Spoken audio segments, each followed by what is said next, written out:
siguientes fallos, y en especial el fallo de unificación proferido en el mes de diciembre del año 2021, sobre el cual muy pocas personas hablan, ¿vale? Entonces, digamos que el día de hoy vamos a hablar sobre esos límites a la flexibilización de la nómina, pero con las repercusiones que hay en la seguridad social, con base en este último pronunciamiento del Honorable Consejo de Estado, que es una sentencia de unificación. Es la primera sentencia de unificación que se ha expedido con respecto a estos temas. Es la primera en el país. Entonces, es muy importante y vamos a entrar al detalle en qué consiste, qué es lo que se modificó, qué es lo novedoso que nos trae esta sentencia. Entonces, como bien les decía Andrés, mi nombre es Carlos Salgado, soy el director jurídico de la firma CPL Salgado Abogados y Consultores SAS.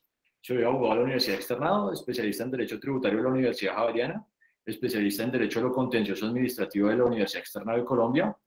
En la actualidad somos peritos ante la jurisdicción de lo contencioso administrativo en estos temas, en todo lo que tiene que ver con procedimiento UGPP, procedimiento de nómina y digamos que estas materias, estos tópicos.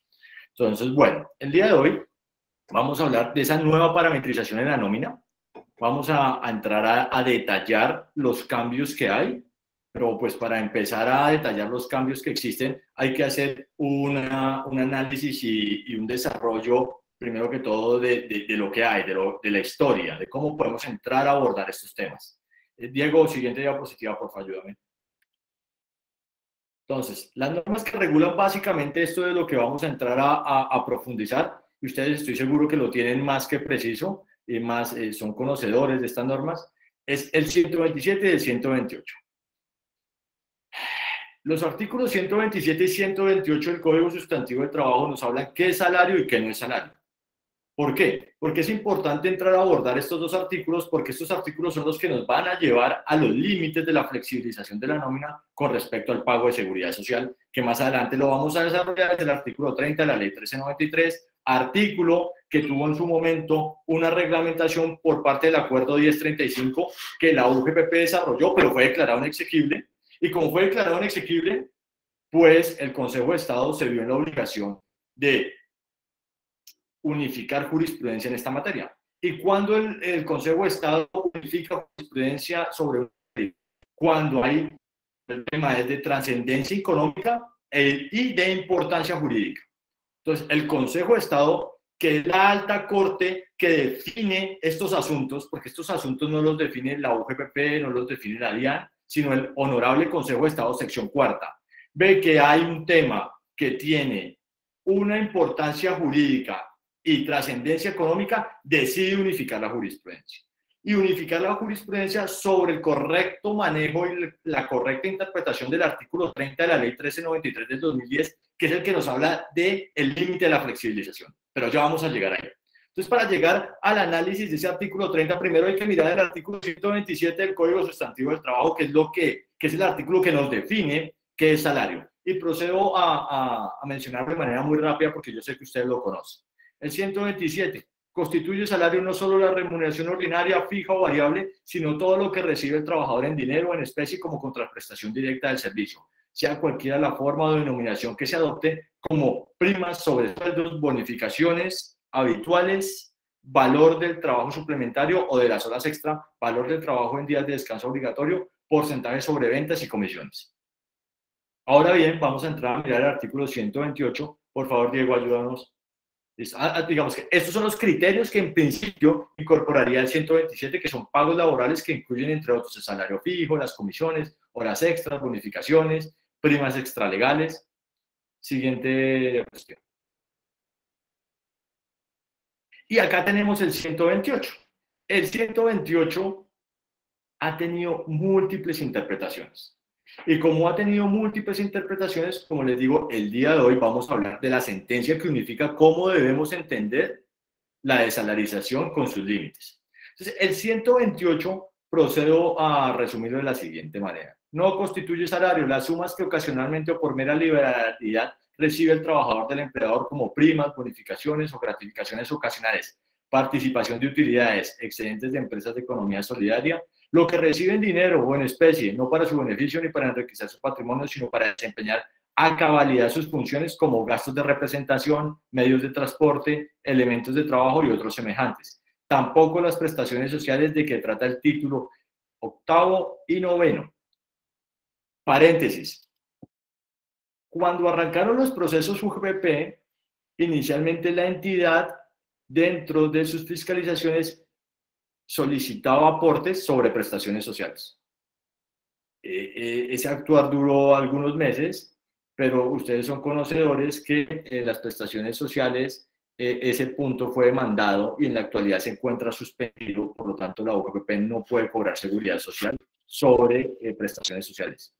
No es posible, en su momento lo hicieron, pero como les digo, esa parte está demandado y está demandado bajo un efecto suspensivo, por lo tanto la UGPP no volvió a cobrar aportes a la seguridad social sobre esos conceptos, sobre las prestaciones sociales y evidentemente sobre esos valores.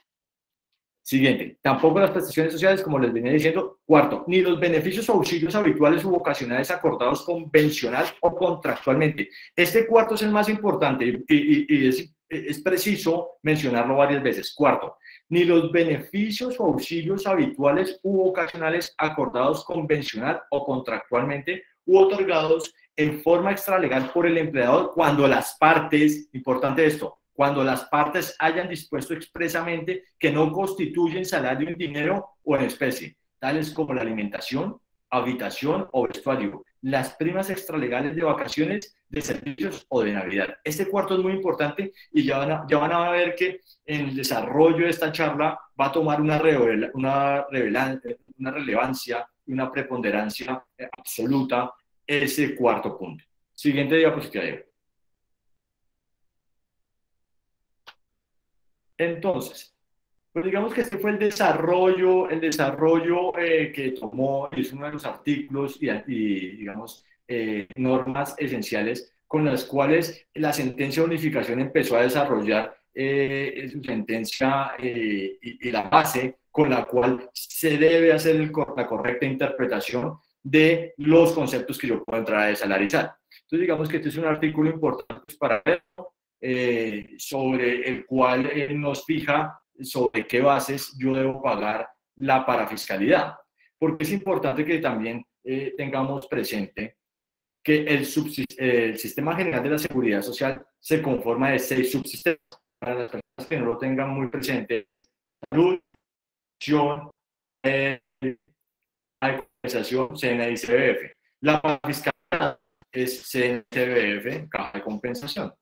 Y se entiende por seguridad social general, salud, pensión y ARL. Esos 6 subsistemas conforman el Sistema General de la Seguridad Social y tienen unas reglas especiales. La parcialidad de salud, pensión y ARL, pero en principio, digamos que es sustentado sobre criterios estándar. Entonces, mire lo que dice el artículo 17 de la Ley 344 de 1996. No hacen con destino al SENA, al ICBF y la caja de compensación los conceptos que no sean salario. O sea, acá básicamente los conceptos que no sean salario no hacen base y los acuerdos entre empleador y trabajador son válidos. Los empleadores y trabajadores que no constituyen salario pagos por auxilio de traslado. Entonces, digo que acá las normas... Carlos, discúlpame, te interrumpo, es que se está entrecortando y ya nos están escribiendo. Es tu señal. ¿Escuchan? Se oye entrecortado. ¿Entrecortado se escucha?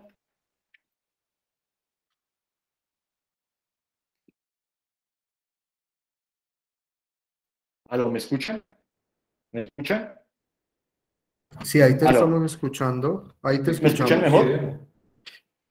Sí, no sé si tú deseas quitar el video de pronto. Listo. ¿Me escuchan mejor? Sí, te escuchamos muy bien ahí. Listo, entonces voy a quitar el video. Igual ya me conocieron. Listo, entonces listo, gracias.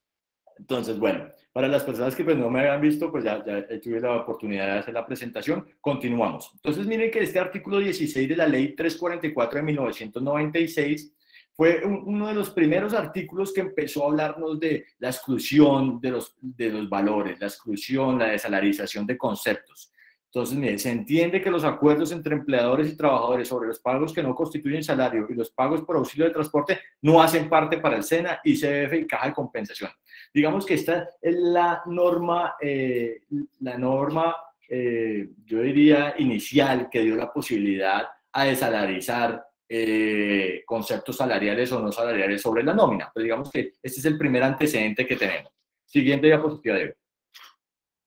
Entonces, posterior a ello, apareció el concepto del Ministerio de Protección Social, el donde nos habla de los límites de la desalarización, y acá ya nos habla de los subsistemas, porque inicialmente se tenía entendido que solo aplicaba para el subsistema de salud el exceso del 40%. Y acá lo que nos dice el ministerio es que, venga, aplica también para salud, pensión ARL. El límite de la desalarización de entre el 60 y 40, que ya vamos a entrar a analizar el artículo 30. Siguiente diapositiva. Entonces, miremos, este es el artículo en cuestión, este es el artículo base. Pero antes de desarrollar el artículo que nos permite la desalarización en la nómina, es importante que ustedes tengan claro dos conceptos. Ya vimos el artículo 127 y 128. El artículo 127 del Código Sustantivo del Trabajo nos habla de qué conceptos son salario. El artículo 128 nos habla de qué conceptos son no salario. Ahora, yo puedo hacer con mi trabajador, puedo entrar a pactar un acuerdo donde se desalaricen conceptos, ¿sí? Entonces, ¿puedo desalarizar conceptos? Correcto. ¿Con qué fin? Con el fin de que esos conceptos no sean base para el pago de aportes a la seguridad social y que no sean base para el pago de prestaciones sociales. ¿Sí? Importante que tengamos en cuenta eso. Inicialmente, ¿cuál era el límite? ¿Y cuál era la interpretación que tenía el ente fiscalizador? Y también es importante precisar que cuál es el ente fiscalizador en estos procesos. Entonces, el ente fiscalizador en estos procesos es la UGPP, la Unidad de Gestión Pensional y Contribuciones para Fiscales. Esa entidad es la encargada de decirle a los empresarios, venga, usted está pagando mal la seguridad social. Y dos, la DIAN le puede rechazar a usted el gasto de la nómina cuando usted paga mal su nómina y no paga bien la seguridad social. Entonces, digamos que estos son los dos entes de fiscalización, que por un lado la seguridad social se la controla la UGPP y por otro lado, de manera indirecta, la DIAN le rechaza el gasto en la depuración de su renta cuando usted no paga bien la seguridad social. Entonces, esos son los dos entes, cierro paréntesis. Entonces, volviendo al artículo 30, este artículo 30 nos dice lo siguiente: sin perjuicio de lo previsto para otros fines, para los efectos relacionados en los artículos 18-204 de la Ley 100 de 1993, los pagos laborales no constitutivos de salario de los trabajadores particulares no podrán superar el 40% del total de la remuneración. Y ahí es donde aparecen todas las interpretaciones que nos podamos llegar a imaginar. Entonces, ¿cuál es la interpretación que en principio venía manejando la UGPP? La UGPP venía manejando la siguiente interpretación. Ustedes entregan conceptos salariales, conceptos no salariales, y lo que tenían que hacer como empresa era sumar los dos y sobre eso calcular el 40%. Si el 40% era superior a la base que yo tenía en salario, tenía que sumarle ese exceso a la base del salario y por lo tanto conformar el ingreso base de cotización completo, y sobre el exceso pues pagaba salud, pensión ARL. Recordemos nuevamente que esta ley 1393, su artículo 30, lo que aplica el exceso es para los subsistemas de salud, pensión y ARL. No aplican ni para SENA, ni para caja de compensación, ni CBF, ¿vale? Para que lo tengamos presente. Entonces, ¿cuál era la interpretación de la UGPP? Pues la interpretación de la UGPP era, usted me suma todo, le saca el 40%, y si ese 40% es superior, ¿sí? Ese 40% es superior a la base que yo tengo en salario, ese exceso, me lo suma a la base y paga seguridad social por ese exceso, ¿vale? Pues esa fue la interpretación que tenía esta entidad, pero era una interpretación, y ustedes saben que en los procesos que uno tiene en procedimiento administrativo, pues la UGPP y la DIAN, o la Secretaría de Hacienda, o el ente que desarrolle la fiscalización, pues no deja de ser la contraparte, ¿sí? Es la parte, pero ellos no definen las situaciones. Las situaciones jurídicas, vuelvo y lo menciono, las define la jurisdicción de lo contencioso administrativo, sección cuarta, que es un juez especialista en derecho administrativo tributario.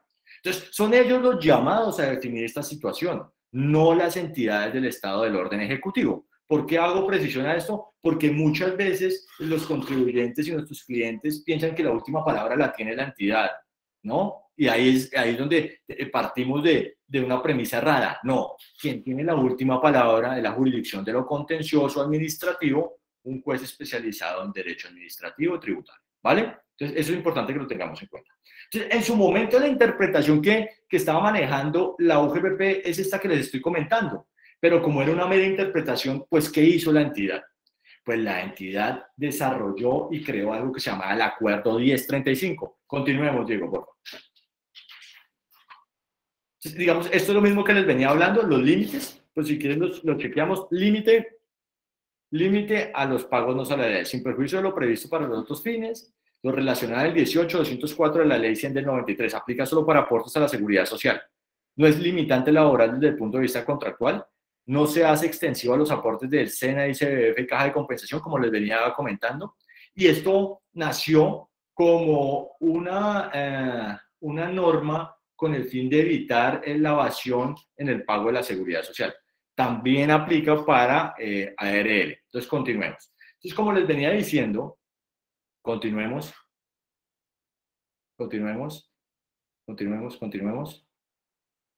Dejémoslo ahí.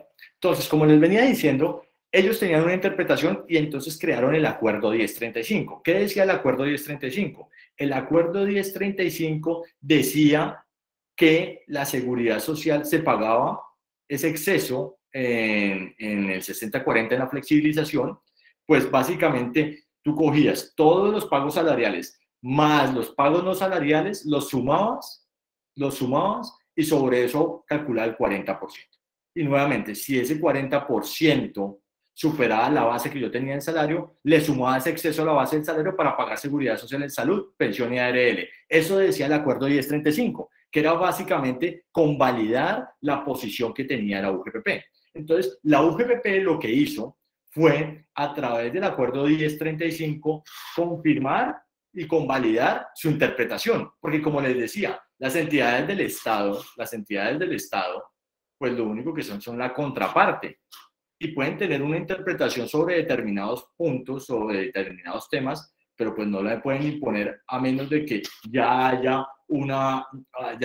se haya resuelto por parte del Consejo de Estado o por parte de la jurisdicción esos temas. Lo único que hacen ellos en principio es imponer tesis, imponer interpretaciones, que es lo que la mayoría de los casos las entidades del orden administrativo y pues del orden ejecutivo vienen haciendo con los contribuyentes. Entonces, con el fin de convalidar su tesis, crearon el Acuerdo 1035 y el Acuerdo 1035 estaba sobre la base que les acabo de comentar, confirmando la tesis de ellos. Y como existía ese Acuerdo 1035, ustedes saben que esos acuerdos son actos administrativos y gozan de algo que se llama la presunción de legalidad. Entonces, sobre la presunción de legalidad que amparaba esa interpretación, pues la entidad desde el año 2015 para acá impuso esa tesis, impuso esa interpretación. Y entonces, cuando al contribuyente le llegaba un requerimiento de información y le pedían su nómina, su contabilidad, sus auxiliares, pues la información tenía que ir en una línea interpretativa similar a la de la UGPP, o si no, esa diferencia en criterio llevaba a que la UGPP lo sancionara. Y recordemos cuáles son las sanciones de la UGPP.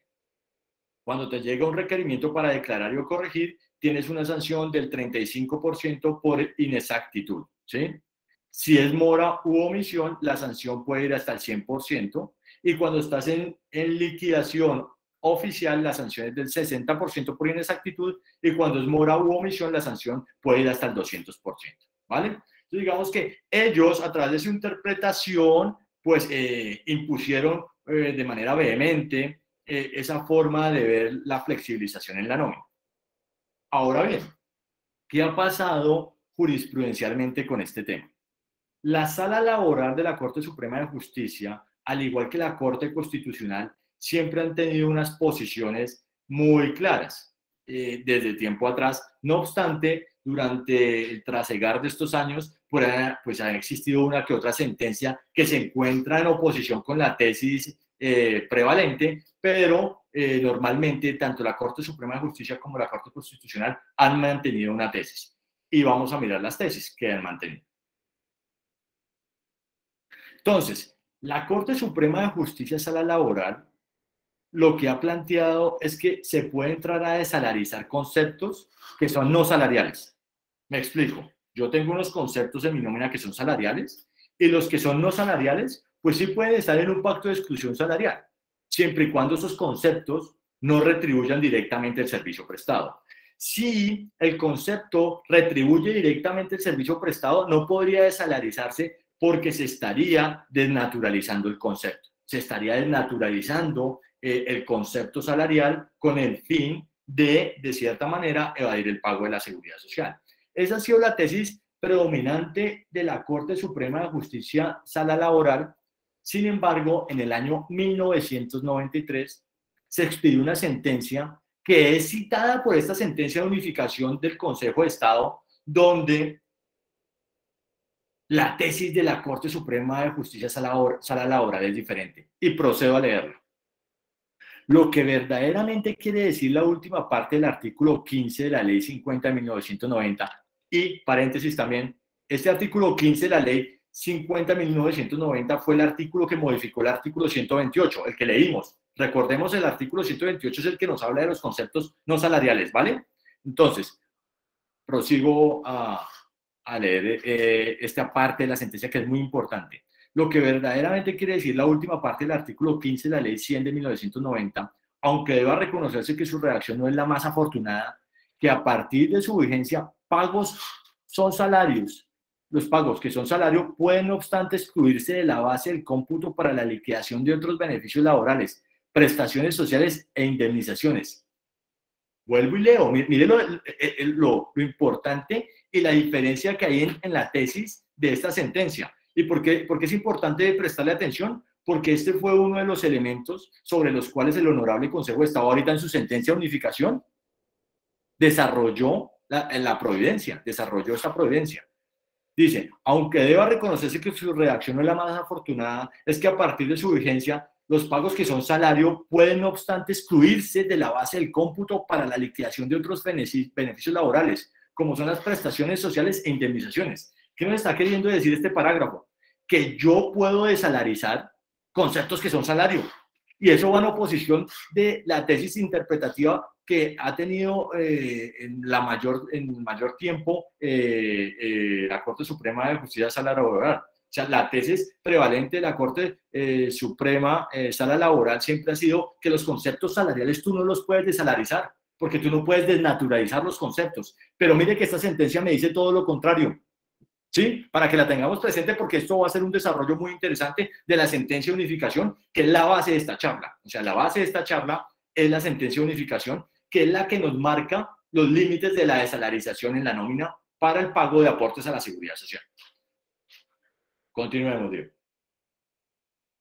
La posición de la Corte Constitucional, que es otra de las grandes, de las altas cortes, va muy en línea con la interpretación, con el planteamiento y la tesis general que ha tenido la Corte Suprema de Justicia Laboral, que es la misma, que es los conceptos salariales tú no los puedes entrar a desalarizar porque no puedes desnaturalizar los conceptos, por lo tanto solo puedes hacer pactos de exclusión salarial sobre conceptos no salariales. ¿Sí? Entonces digamos que ellos tienen una tesis muy similar, no obstante, en algún momento convalidaron ese mismo artículo 15 que modificó el artículo 128 del Código Sustantivo del Trabajo, el cual nos permite desalarizar.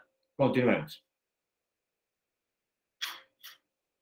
La posición que tenía antes el Consejo de Estado. La posición que tenía antes el Consejo de Estado es que, mire, usted puede tener conceptos salariales y conceptos no salariales, pero solo sobre los conceptos no salariales usted puede excluirlos. Usted puede excluirlos de los conceptos no salariales, usted puede montarlos a través de pactos de exclusión salarial con el fin de excluirlos de la depuración para el pago de aportes al sistema de la seguridad social. ¿Sí?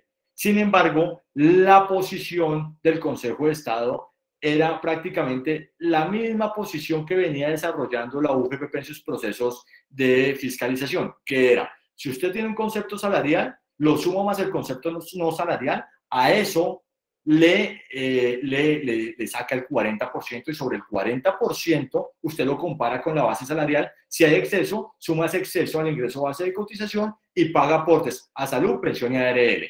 Esa era la posición que tenía el Consejo de Estado antes de la sentencia de unificación. Continuemos. Ahora bien, ¿cuál es la posición que tiene ahorita el Consejo de Estado? Y esto es lo novedoso. O sea, lo novedoso e importante es esto que voy a resumir, yo creo que en 5 o 10 minutos. Es que a partir de la sentencia de unificación del mes de diciembre del año pasado, que por lo cierto, si ustedes miran, nadie habla en noticias, muy pocas personas escriben sobre la materia. Es más, en la actualidad yo solo he visto un escrito publicado, si no estoy mal, en asuntos legales, que de manera muy superficial trató el tema, pero digamos, ni en noticias, ni en escritos académicos ni jurídicos se ha hablado de esta sentencia de unificación. Y es muy importante. ¿Y por qué es muy importante? Porque esto cambia los valores para el pago de la seguridad social y trae un beneficio a las empresas. O sea, el impacto de esta sentencia es de unos niveles altísimos y corporativamente es importante que las empresas lo conozcan y si ustedes no lo conocían, lo conozcan el día de hoy y lo comuniquen al gerente financiero, si está el gerente financiero, qué excelente, le comuniquen a la junta directiva porque es muy importante el beneficio que trae. ¿Y cuál es la interpretación que tiene esta sentencia de unificación? ¿Cuál es la interpretación que se unifica? Lo que está planteando acá esta sentencia de unificación es que ahora lo que tú puedes hacer es lo siguiente, hay conceptos salariales y conceptos no salariales, pero los conceptos salariales son los que usted debería de salarizar. Los conceptos no salariales no suman dentro del cálculo del 60-40. ¿Por qué? Porque el análisis que hace el Honorable Consejo de Estado, sección cuarta, es que los conceptos no salariales, por antonomasia, deberían ser excluidos. Por lo tanto, no hacen parte del cálculo del 60-40. ¿Qué hace parte del 60-40? Del 60-40 lo que hace parte es aquellos conceptos que son salario y yo decidí desalarizarlos con mis trabajadores. Esos conceptos hacen base para el cálculo del 60-40 y mirar si hay exceso o no. Ese es el criterio nuevo, interesante y novedoso. Ahora bien, el Consejo de Estado como alta corte que cierra los procesos de UGPP y por ser la máxima autoridad en la materia tributaria, pues a la hora de que existan procesos de fiscalización por parte de la UGPP, será esta la tesis que va a predominar. Esta va a ser la tesis que va a predominar tanto para la UGPP como para la DIAN. La DIAN no te va a poder rechazar gasto porque no pagaste la seguridad social sobre algunos conceptos que son salariales. ¿Por qué? Porque si logras demostrar que esos conceptos que son no salariales están desalarizados, no te los pueden rechazar por ese lado. Y ahora bien, la UGPP no te puede entrar a rechazar ni entrar a sancionar por conceptos que son salario que fueron desalarizados. Esto es lo interesante, porque antes lo que se desalarizaba era conceptos no salariales. Ahora lo que se está planteando es que los conceptos salariales son los que se pueden desalarizar. Y esto es lo novedoso. Ahora bien, que esta tesis tenga la misma fuerza ante un proceso donde un trabajador demande, y ustedes saben que si un trabajador demanda, pues no se maneja ese proceso ante la jurisdicción de lo contencioso, sino ante la jurisdicción ordinaria. ¿Y quién será el juez encargado de validar ese proceso y entrar a resolverlo? Pues un juez laboral. Los jueces laborales no comparten esta tesis, ¿sí? Entonces, acá es importante que tengamos presente esto que estoy mencionando. Entonces, ¿qué pasa? Se van a presentar, y ya ahorita vamos a mirar como unas conclusiones y un resumen de la sentencia, es cuál es la tesis que plantea el Consejo de Estado y cuáles son las recomendaciones derivadas de la misma. Entonces, acá lo que está planteando el Consejo de Estado es lo siguiente. Usted puede entrar a desalarizar conceptos que son salariales. Los conceptos que son salariales usted los puede desalarizar. Y los conceptos que no son salariales ni siquiera hacen base, ni siquiera deberían ser parte para hacer el cálculo del 60 versus el 40. Pero, ¿cuál es el resumen y en qué se concreta la sentencia? En lo siguiente, primer punto. El IBC de aportes al sistema de seguridad social, subsistema de pensión, salud y riesgos profesionales, únicamente lo componen factores constitutivos de salario, en los términos del artículo 127 del Código Sustantivo del Trabajo. Estos son los que por su esencia y naturaleza remuneran el trabajo o servicio prestado. Por eso, mire que inicialmente nosotros arrancamos mirando el artículo 127. Es importante que ustedes vieran el artículo 127 porque es el que nos habla del salario. Segundo, en virtud de los artículos 128 y 17 de la Ley 344 de 1996, los empleadores y trabajadores pueden pactar que ciertos factores salariales no integran el IBC de aportes al sistema de la seguridad social. Este segundo punto es el novedoso. Esto es lo que nos trae el cambio para el pago de la seguridad social en todas las nóminas del país. O sea, todas las nóminas del país, cuando van a pagar la seguridad social, pueden estar amparadas en esta sentencia de unificación, y el punto novedoso, el punto de vanguardia acá es este número 2. Vuelvo y lo leo. En virtud del artículo 128 del Código Sustantivo de Trabajo y 17 de la Ley 344 de 1996, los empleadores y trabajadores pueden pactar ciertos factores salariales que no integren el IBC de aportes al sistema de la seguridad social. Esto es lo novedoso. Ahora bien, tercer punto.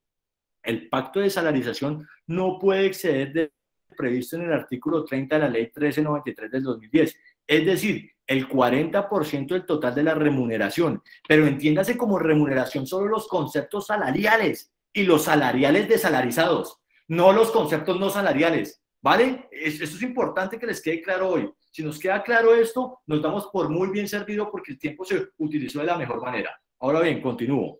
En estos eventos, los aportes se calcularán sobre todos aquellos factores que constituyen salario, independiente de la denominación que se les dé, artículo 127, contraprestación del servicio. Y además, los factores que las partes de la relación laboral pacten que no integran el IBC, en el monto que exceda el límite del 40% del total de la remuneración. Cuarto, el pacto de salarización debe estar plenamente probado por cualquiera de los medios de prueba pertinente. Ese es otro de los puntos, el resumen de la sentencia de unificación, porque ¿qué pasaba? Normalmente la UGPP, para que usted le aceptara una desalarización, le pedía un pacto de exclusión salarial. Y si usted no tenía un pacto de exclusión salarial, estaba perdido, no le aceptaba la desalarización. Y entonces, pues, esa tesis interpretativa no era correcta, toda vez que no existe tarifa legal para aprobar. Para los que no son abogados y están en este espacio, en este webinar, les comento que la tarifa legal se entiende como la única forma de entrar a probar un hecho. O sea, tú solo puedes probar este hecho determinado mediante un medio de prueba específico. Esa es la tarifa legal. Pero acá hay libertad probatoria. Entonces, digamos que esa tesis que tenía la UGPP para lograr desvirtuar el pacto de exclusión salarial solo a través de un documento, pues en esta sentencia queda de cierta manera desvirtuada por completo, porque el Honorable Consejo de Estado está diciendo, venga, usted puede probar el pacto de exclusión salarial a través de un testimonio, ¿sí? A través de una declaración juramentada del trabajador, a través de la misma planilla integral de liquidación de aportes, porque es que la planilla integral de liquidación de aportes es la prueba donde yo declaro cómo estoy pagando mis conceptos a la seguridad social. Entonces, digamos que este cuarto punto es bien importante para que tengamos presente que los pactos de exclusión salarial y la desalarización no solo se pueden probar con un documento, sino hay otros medios de prueba. Antes de la sentencia de unificación, pues la UGPP lo único que aceptaba era el pacto de exclusión salarial en físico, el documento, ¿vale? Quinto, los conceptos salariales y no salariales declarados por el aportante en las planillas de aportes al sistema de la seguridad social PILA se presumen veraces. Si el ente fiscalizador objeta los pagos no constitutivos de salario para incluirlos en el IBC de aportes, por considerar que sí remuneran el servicio, corresponde al empleador aportar y justificar y demostrar la naturaleza no salarial del pago realizado a través de los medios probatorios pertinentes. Entonces, como les decía, tenemos nuestro documento, nuestro pacto de exclusión salarial, tenemos un testimonio, puede ser, una declaración juramentada, hay varios medios de prueba. Y digamos que este es el resumen de esa sentencia. Continuemos. Este es un modelo de pacto de exclusión salarial que uno podría ejecutar con sus trabajadores, con sus empleados. Entonces, antes, normalmente, ¿qué tenían los pactos de exclusión salarial? Pues los conceptos que no eran no salariales se incluían dentro del pacto de exclusión salarial con el fin de ratificar que en una eventual fiscalización no me iban a cobrar seguridad social sobre esos conceptos. ¿Qué es lo novedoso que trae esta sentencia de unificación? Que ahora estos pactos de exclusión salarial lo que deben incluir es los conceptos salariales desalarizados. Y adicional, si ustedes consideran, podrían agregar los otros conceptos no salariales también dentro del pacto de exclusión salarial para encontrarse de cierta manera mucho más blindados. Siguiente. Ahora, ¿qué pasa con la jurisdicción ordinaria? Y ya ahorita vamos a mirar cuáles son las opciones que tienen las empresas con respecto al pago de la seguridad social a la hora de flexibilizar. Entonces vamos a ver las diferentes opciones que tienen las empresas partiendo de unas tesis conservadoras a unas tesis arriesgadas. Ya quedará a ustedes como contador, el gerente financiero, la persona de recursos humanos, la persona de abogado, asesor de empresa. ¿Cuál de esas tesis les parece? ¿Cuál es la que usted le recomendaría a su cliente para que la tengan presentes? ¿Qué pasa en la jurisdicción ordinaria? En la jurisdicción ordinaria, lo que acabo de mencionar, esa sentencia de unificación, que es muy reciente, es una sentencia de diciembre, y como les digo, es una sentencia de diciembre, pero no se le ha dado la trascendencia, no se le ha comunicado al empresariado que existe esa sentencia, motivo por el cual decidimos hacer este webinar. No habíamos tenido la posibilidad de hacerlo antes con nuestro aliado Synergy and Lowes, porque pues las ocupaciones no lo habían permitido, pero pues ya estamos aquí y acá lo importante es que quede claro el mensaje y ustedes puedan seguir comunicándolo y transmitiéndoselo a las empresas o a las personas que lo requieren. ¿Qué pasa con la jurisdicción ordinaria? La jurisdicción ordinaria no ve con muy buenos ojos, uno, los pactos de exclusión salarial. Es más, en la jurisdicción ordinaria, pactos de exclusión salarial que tengan conceptos no salariales, en algunos casos los jueces los declaran no válidos. Y si te declaran un pacto de exclusión no salarial no válido que incluye conceptos no salariales, automáticamente esos conceptos te los imputan salariales y si te los imputan salariales, pues te van a cobrar las prestaciones sociales sobre esos conceptos y además las moratorias, tanto la moratoria por la liquidación errada en el pago de esos valores, así como la moratoria de cesantías. Tendríamos doble moratoria. ¿Y por qué lo planteo? Porque digamos que en la jurisdicción ordinaria los jueces tienen una interpretación diferente a lo que acabo de desarrollar. Lo que acabo de plantear y esta sentencia de unificación está orientada es al pago de seguridad social, que el pago de seguridad social lo fiscaliza la UGPP y la DIAN de manera indirecta con el rechazo del gasto. Por lo tanto, esta sentencia de unificación es una sentencia que le aplica a esas dos entidades.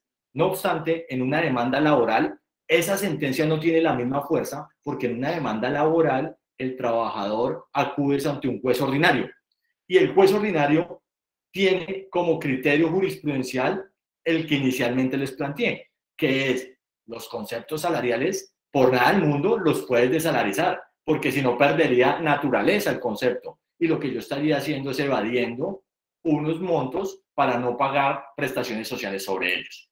Ahora, esa es la tesis que tiene la jurisdicción ordinaria. Vamos a ver cómo podríamos modular la situación con el fin de poder trabajar de la mejor manera el pago de aportes a la seguridad social, así como el pago de prestaciones sociales. Porque digamos que en principio estamos hablando de dos mundos que son independientes. Una cosa es que tú estés pagando la seguridad social sobre unas bases y otra cosa es que pagues las prestaciones sobre otra. En principio uno debería de decir que sobre la misma base yo debería pagar las dos, pero miren que como hay criterios jurisprudenciales diferentes, disímiles, pues nos complica tener solo una postura para el pago tanto de prestaciones sociales como de seguridad social. Siguiente diapositiva. Siguiente. Digamos que estos son los ejemplos de la salarización, pero esto es lo clave. Entonces, ¿qué podría hacer uno? Uno como empresa podría hacer lo siguiente, no realizar pactos de exclusión salarial y pagar sobre el total de los conceptos, tanto de seguridad social como prestaciones sociales. Esto yo lo llamaría una tesis extremadamente conservadora, no la recomiendo. Esto no trae ningún beneficio para el empresariado. Segunda opción, realizar pactos de exclusión salarial sobre los conceptos diferentes al salario y sobre el exceso, pagar la seguridad social en pensión, salud y ARL. Y sobre este exceso, no pagar prestaciones sociales. Esta era la tesis que la mayoría de las empresas estaba ejecutando y la UGPP la aceptaba. La UGPP lo aceptaba. Ahora bien, en una hipotética demanda laboral, si había algún riesgo de que el juez le desconociera el pacto de exclusión salarial.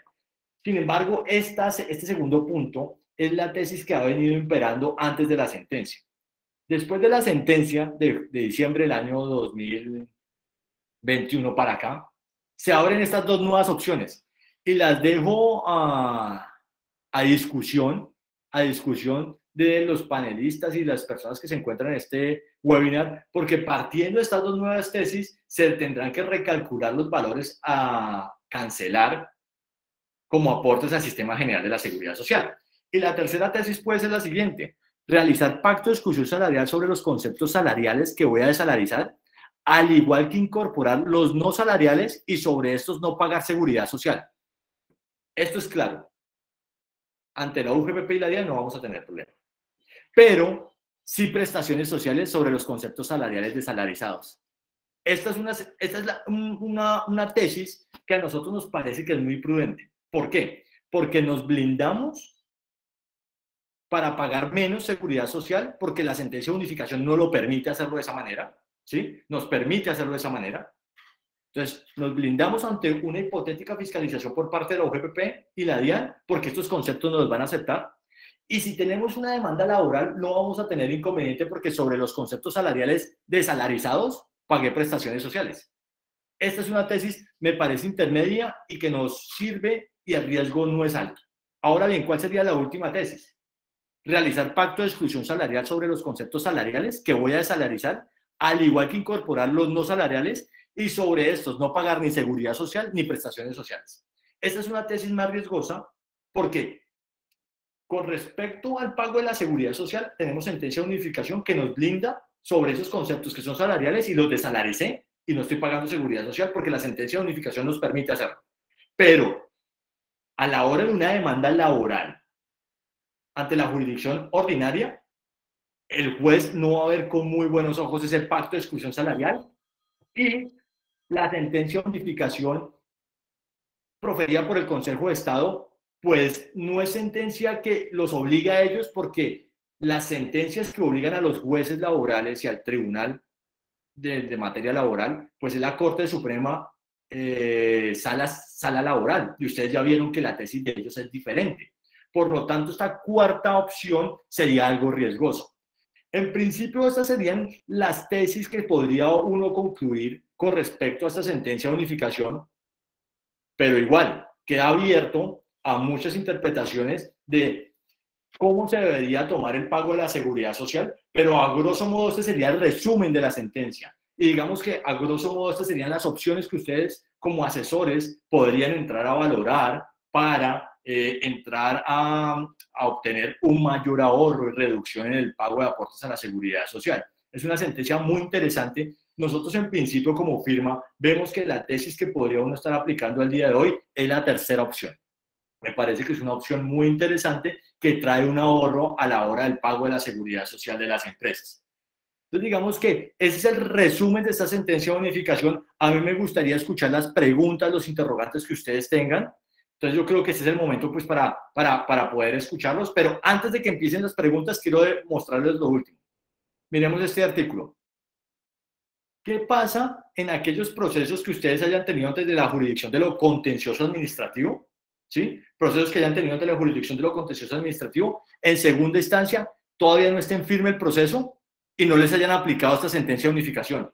Pues pueden pedir, por favor, dentro de los términos y solicitar que les apliquen la excepción de la jurisprudencia, tanto a la entidad que los fiscalizó, que en este caso sería la UGPP.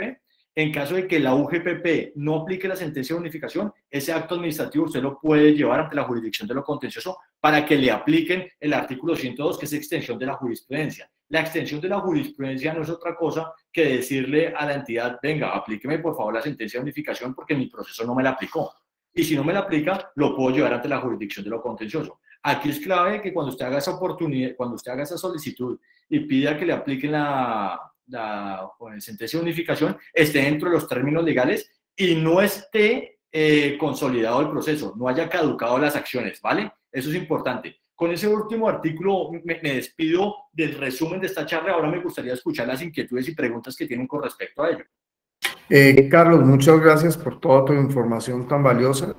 Hay unas preguntas en el chat. No sé si tú quieras leerlas o te las leo y vamos contestando. Veámoslas, que no las encuentro acá. Ok, acá están. Uf, tenemos varias. Muy buenos días, vamos a mirarlas.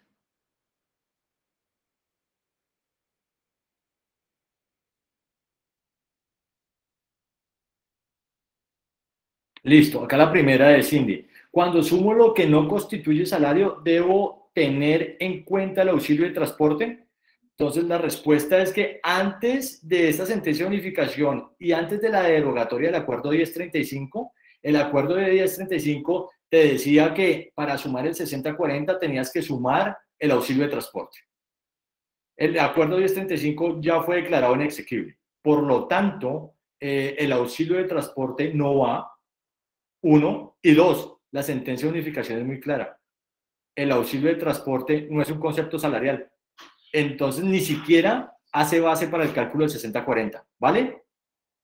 Para el cálculo del 60-40 solo son los conceptos salariales y los conceptos salariales desalarizados, no los conceptos no salariales. ¿Listo? Entonces, Ignacio Gómez nos pregunta, ¿cuál es la forma correcta de liquidar? Acabo de comentarlo. O sea, tengo mis conceptos salariales y mis conceptos no salariales. Mis conceptos salariales, sobre ellos no pago seguridad social. Ahora bien, si tengo unos conceptos salariales y los desalarizo a través de un pacto de exclusión salarial, pues solo pago seguridad social sobre los conceptos que son salariales y que no están excluidos. Esa será la base del ingreso base de cotización para el pago de la seguridad social. ¿Vale? Siguiente. Pero si se tiene valor de no salarial, pero se pasa del 40%, se debe pagar. Vuelvo y digo, ese 40% es solo limitante de los conceptos que son salario y los desalaricé, no de los conceptos no salariales. Ahora, de aquí en adelante, los conceptos que son no salario no hacen parte del cálculo. Eso es lo novedoso de esto. Eso es lo novedoso de esto. ¿Vale? Me preguntas, ¿hasta qué porcentaje se pueden tener conceptos no salariales? No hay límite. No hay límite para los conceptos no salariales. ¿Sí ven lo importante de esta sentencia de unificación? Esto es lo que trae novedoso.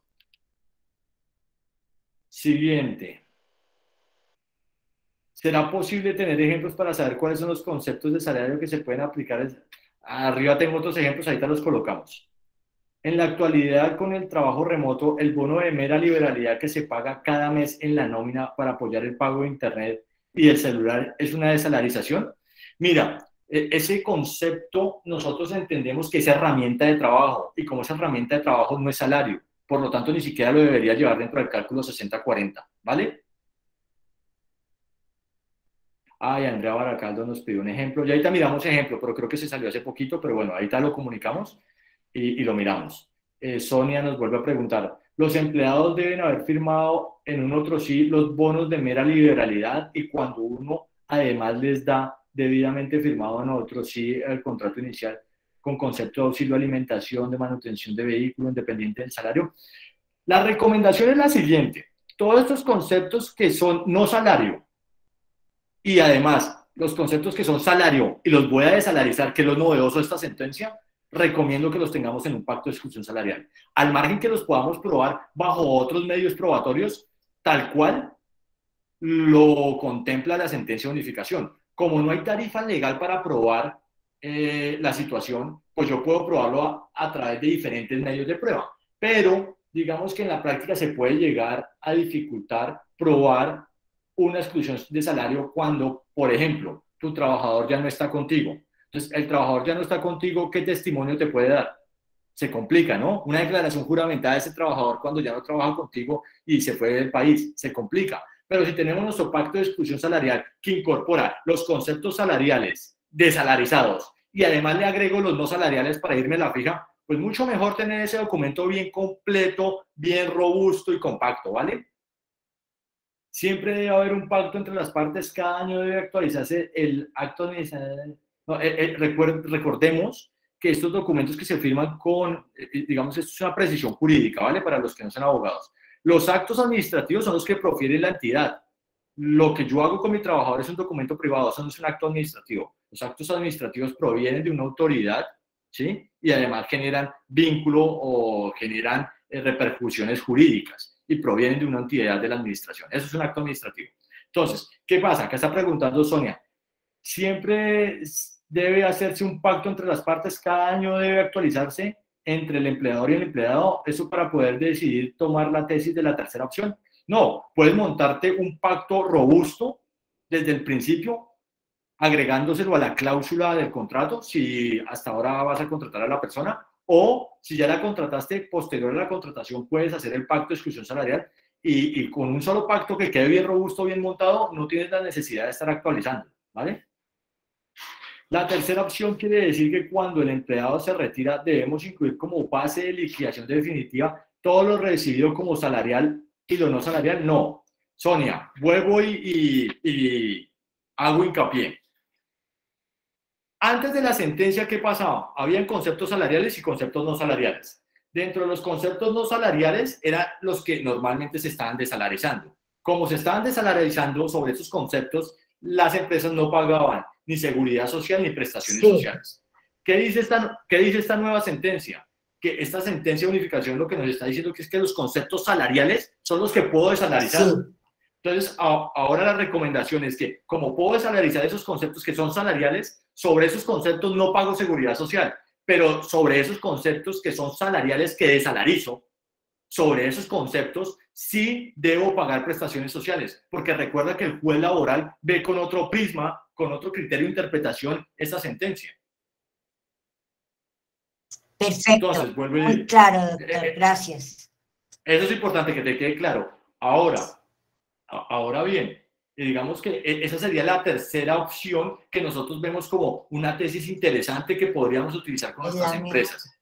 Es la mejor. Sí. Ahora, podríamos utilizar que sobre esas bases tampoco se pague prestaciones sociales, pero es que corremos el riesgo. Sí. ¿Y por qué les digo que corremos el riesgo? Porque yo he visto, y durante todos estos años que hemos litigado, pues sin lugar a dudas tenemos también procesos laborales, y en los procesos laborales el juez de lo laboral ve con muy mala, digamos, vibra, con muy mal ojo ese tipo de documentos. No les gustan los pactos de exclusión salarial. Y es más, no les gustan los pactos de exclusión salarial cuando hay conceptos no salariales. Imagínense acá cuando le mostremos un pacto de exclusión salarial con conceptos salariales desalarizados, pues le da un infarto. Entonces, por eso veo que la cuarta opción es muy riesgosa.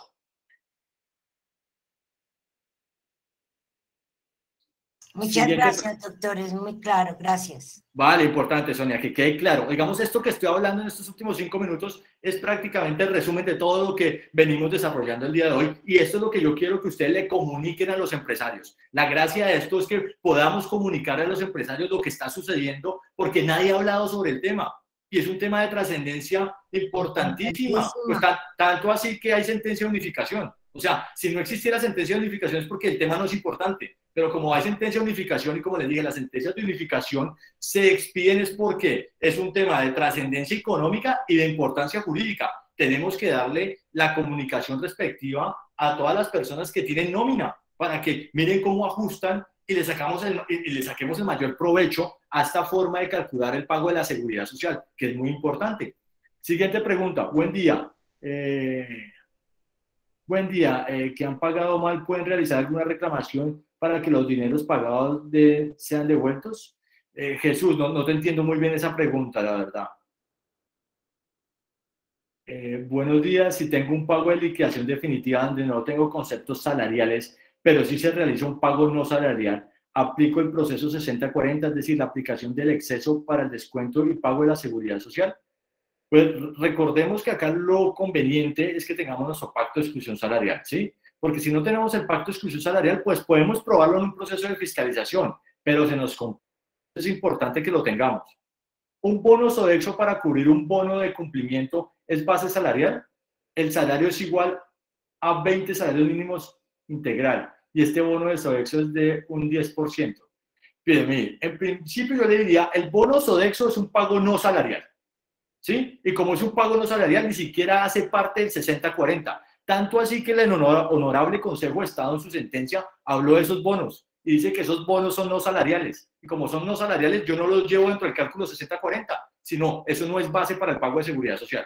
Ahora bien, si tengo un bono por cumplimiento y decido desalarizarlo, porque mire que ese bono de cumplimiento sí es salario, pero ese bono de cumplimiento yo lo podría desalarizar siendo salario con base en esta nueva sentencia.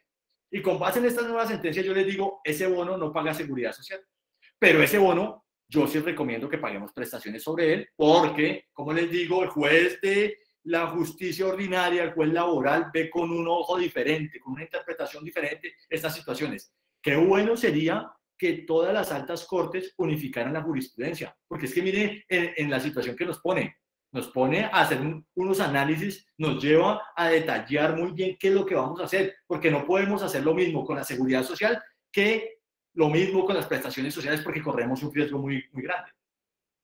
Siguiente. Buenos días. El punto 3 de las conclusiones de las posibles tesas sería la mejor opción, pero con seguridad podemos hacer esto teniendo en cuenta el seguimiento que hace la UGPP y no acepta los conceptos. ¿Ya nos pasó? No, Álvaro, o sea, la UGPP acepta esto sí o sí. Es que ya no tiene opción, es la sentencia. Una sentencia de unificación que es la última palabra sobre un determinado tema de la entidad que es la encargada de dirimir estos asuntos. ¿Y cuál es la entidad encargada de dirimir estos asuntos? El Honorable Consejo Sección Cuarta. O sea, sobre el Consejo de Estado Sección Cuarta no hay nadie que pueda entrar a debatir una tesis de unificación. O sea, la tesis de unificación de la UGPP, del Consejo de Estado en materia de pactos de exclusión salarial y cómo se debe interpretar en el artículo 30 de la ley 1393 del 2010 es la última palabra. Y la UGPP no puede entrar a controvertir esa tesis. Esa es la tesis. Y si uno está ejecutando los documentos y los pagos de la seguridad social bajo la tesis que acabo de plantear, la UGPP no tiene por qué entrar a sancionarte, ¿vale? ¿Qué otra pregunta? No sé si alguien quiere hacer una intervención. Ya leí todas las preguntas del chat. No sé si alguien quiere hacer una pregunta en tiempo real. Sí, Carlos, había personas que estaban levantando la mano. Listo, vamos y respondemos.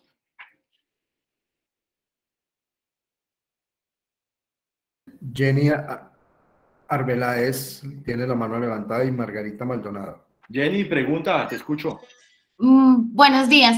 Digamos que yo sé que tú has hecho un resumen en la respuesta de las preguntas, pero quiero confirmar algo y estar segura de que el beneficio es así, ¿sí? O lo que estamos omitiendo y podamos aplicar. Yo antes utilizaba el 40-60 para el tema de bonificaciones, ¿sí? Y solo se pagaba el tema de prestaciones de seguridad social sobre el exceso en el caso de que hubiera lugar. Pero entonces con esta ley yo puedo determinar cualquier valor, ¿sí? O sea, poner un monto negociado con el empleado de que va a ser desalarizado, independiente, sin hacer ningún cálculo, y hacer o sea, dejarlo por escrito. Pero tu recomendación es que solamente esto, el beneficio es sobre seguridad social. Deberíamos como empresa pagar las otras prestaciones, cesantías, prima, para evitar de pronto algo más adelante con respecto a orden laboral. Correcto. Digamos que estos documentos, o sea, digamos este concepto de la ley 1393 del 2010, que es la desalarización de la nómina, tiene dos vertientes. Uno, que es la posibilidad que la seguridad social te la fiscalice la UGPP y que la DIAN te rechace el gasto de la nómina. Esa es una opción. Y la otra vertiente es la posibilidad de que un trabajador te demande, ¿sí? Con respecto a la UGPP, un proceso de fiscalización que te desarrolla la UGPP y la DIAN, pues la sentencia que prima es la que les acabo de mencionar, esta sentencia de unificación. Entonces, esta sentencia de unificación, vuelvo y concluyo, ¿qué nos permite? Que yo tenga conceptos salariales y los desalarice. ¿Con qué fin? Con el fin de que no sean parte del pago de la seguridad social. Y eso sí tiene un límite del 40%. Pero los conceptos no salariales no hacen parte de esa bolsa. Y como los conceptos salariales no hacen parte de esa bolsa, yo no los tengo que llevar al cálculo. ¿Es claro, Jenny? Sí, sí. Ahora bien, como esos conceptos que son salario, los desalaricé, esos están desalarizados y tienen un límite del 40%. Sobre esos conceptos, si me paso el 40%, sí va a ser base para el pago de seguridad social. Sobre los conceptos salariales que desalaricé, si me excedo del 40%, ese exceso sí hace parte para el pago de seguridad social. ¿Es claro ese punto? No, espérate. O sea, sí tengo que seguir teniendo el límite. Pero solo para los conceptos salariales, solo para los conceptos salariales desalarizados. Desalarizados. Correcto, así es, Sonia. O sea que... El mismo límite que veníamos manejando. O sea que lo que yo desalarizo como darle a mi empleado un auxilio de movilización o de mantenimiento de vehículo no tiene límite, no tiene el 40%, que era lo que se tomaba siempre. Correcto. Pero es Uno que sí tiene ahora siempre límite. desalarizaba teniendo en cuenta que el 40% de su salario básico. Sí, entonces les voy a poner un ejemplo puntual, ¿vale? Entonces, Sí. tengo auxilio de alimentación, auxilio de transporte. Eso no entra dentro de la bolsa del 60-40. No lo tengo que llevar dentro del cálculo porque es no salarial. Pero si yo tengo un concepto salarial que desalarizo, por ejemplo, una bonificación por cumplimiento de metas, eso es salario, pero la estoy desalarizando. Esa bonificación por cumplimiento de metas sí me tiene el límite del 40, ¿vale? O sea, solo hay límite para los conceptos que son salariales que desalaricé. Se puede pensar en que se puede desalarizar un trabajo intelectual. Pues mira, dentro de los conceptos salariales que hay están hasta las horas extra. Sí, o No, sea, esto queda hasta abierto, porque mira no, que... yo puedo desalarizar, no desalarizarte el salario y no tomarlo como base de liquidación, el procesamiento de una base de datos que hace el empleado, que es un trabajo intelectual, que no está dentro de sus, o sea, Sí, mira, eso que estás haciendo trabajo extra. A mi mira, empleado le da la posibilidad de ganarse un dinero extraordinario mensualmente haciendo algo adicional a su trabajo, aunque haga parte del objeto contratado. mira, ¿Sí? yo te digo el salario, pero lo puedes desalarizar. Y como lo puedes Okay. desalarizar, tiene el límite del 40%. Okay. Jenny, ¿quedó claro? Independiente de que sea intelectual o no. Sí, independiente. Vale. Jenny, ¿quedó Eso claro? Jenny.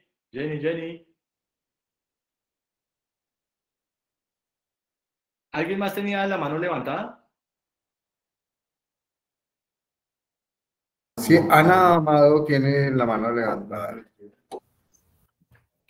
Una pregunta, ¿qué sucede si el cliente decide seguir teniendo los ingresos no salariales como hasta ahora lo ha tenido? ¿Eso tiene alguna implicación? Hacer el cálculo del 60-40 sobre la tesis antes de sentencia, pues lo puede hacer. Ahí lo que pasa es que está pagando más seguridad social sin tener que estar, sin estar obligado. Y recuerden que pues, en las empresas el gasto, el gasto de nómina y de seguridad social es bien alto. Y si podemos optimizar los recursos, ese es el momento para hacerlo. Ok. En el caso del cliente que yo tengo, ellos pagan unos, no siempre, auxilios de relocalización que normalmente son muy altos y siempre en ese momento el 40% se les dispara. ¿Ese auxilio de relocalización dejaríamos entonces de tenerlo en cuenta? Mira, ese auxilio ahí sería importante analizarlo muy bien. Ese auxilio de localización es cuando lo cambian de sitio. Sí, cuando yo me traigo una persona de una regional para Bogotá o me llevo una persona de Bogotá para una regional. Con esta tesis yo te lo saco del 40% porque considero que es un pago no salarial y como no salarial no es base para el pago de seguridad social. No importa su monto. No importa su monto. Porque recuerden que lo único que tiene límite son los pagos salariales desalarizados. Los pagos no salariales no tienen límite. Ahora bien, si hay que hacer un análisis muy importante y bien sustancial, minucioso, en cada empresa de cómo están los conceptos, ¿sí? O sea, hay que mirar muy bien los conceptos, concepto por concepto, para poder llegar a estas conclusiones. Los viáticos. Pues mira, Sonia, los viáticos, ustedes saben que hay 4 tipos de viáticos. Hay viático de alojamiento, manutención y gastos de representación y transporte. Los gastos de representación y transporte no son salario, nunca son salario. Entonces, esos no hacen parte del 40. Entonces, de plano los sacamos del 40. Ahora, los viáticos de alojamiento y manutención son salario, en principio. ¿Y por qué te digo en principio? Porque el alojamiento y manutención, cuando es accidental, esporádico, no es salario, siempre y cuando el trabajador no tenga la naturaleza de viaticar. porque hay que, para esos casos hay que hacer todo un análisis de unos criterios tanto sustanciales del viático como tal. Pero en principio el viático, alojamiento y manutención es salario y es no salario cuando es accidental y, el trabajador no tiene la naturaleza de viaticar. Pero digamos que la naturaleza del trabajador es viaticar y hay alojamiento y manutención. Pues yo te digo, ese concepto es salario. Entonces, ¿qué podríamos hacer? Con esta sentencia podríamos desalarizarlo y ese concepto tendría un límite del 40. Ok. Perfecto. Gracias. ¿Quién más? Por ahí veo a Luzaide Castellanos. Sí, ¿cómo estás? Mira, yo hice la pregunta del bono Sodexo y tengo una pregunta adicional. ¿Este bono se certificaría, o sea, forma parte del ingreso laboral del empleado en un tema ya de reporte, por ejemplo, a medios? O es un gasto directo de la empresa hacer de Sodexo? No, ese bono yo lo reporto.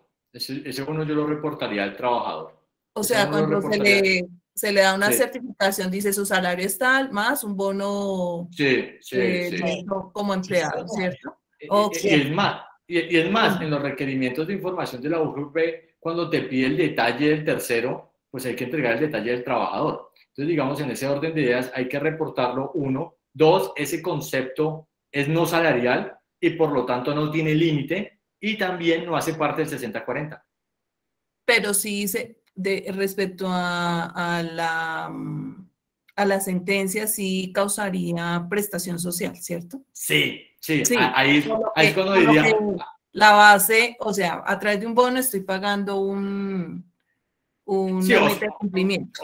O sea, como te digo, esta sentencia es excelente. A mí me encantaría que en la jurisdicción ordinaria empezara a hacer carrera, pero es que es una sentencia de diciembre. O sea, nosotros ya tenemos un buen número de procesos en la jurisdicción ordinaria donde hemos alegado esta sentencia, pero pues no te puedo decir al día de hoy si va a tener mayor trascendencia, porque como les digo, los jueces ordinarios, las sentencias que los gobiernan son las sentencias de la Corte Suprema de Justicia Sala Laboral, no la sentencia del Consejo de Estado, porque es que esa sentencia del Consejo de Estado es una sentencia que obliga e impone su ejecución, es a la DIAN, a la UGPP, pero no a un juez ordinario. Entonces, ahí es donde vamos a tener algo de discrepancia en los conceptos. Esperemos a ver si esta sentencia tiene carrera en la jurisdicción ordinaria. Al día de hoy no les puedo decir porque con el fin de evitar riesgos y sanciones, yo sí prefiero que desde el orden laboral, de los procesos ordinarios laborales, ese concepto me lo lleven como prestacional. Ok, muchas gracias.